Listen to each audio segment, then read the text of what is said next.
Track 3. Life in Indonesia is very different from life in New Zealand, and at first I found it very difficult to adjust. The worst thing was looking different to everyone else.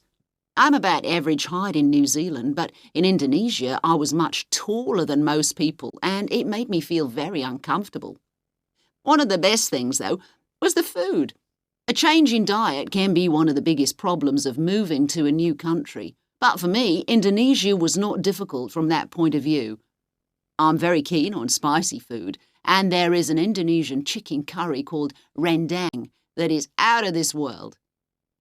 Climate can be another thing that people find it difficult to adjust to.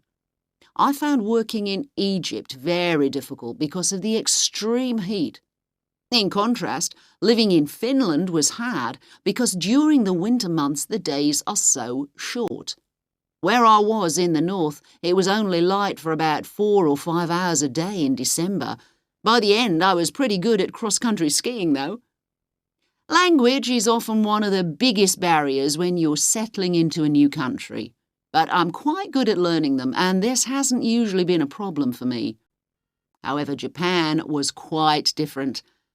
I had learnt some spoken Japanese before I went, but I hadn't tried to learn to write. So initially I was a bit nervous about going to a country where I couldn't read anything.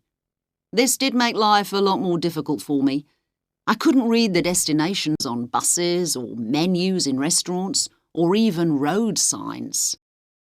Sometimes it can be very small things that you're not used to that can make you feel the most homesick. For me, in China, it was connected with eating again. I really love Chinese food, but I found it very difficult to eat with chopsticks. I did learn eventually, but I still prefer a fork.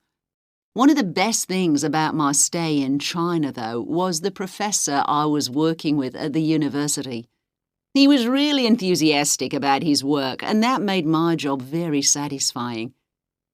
Okay, well, enough about my experience.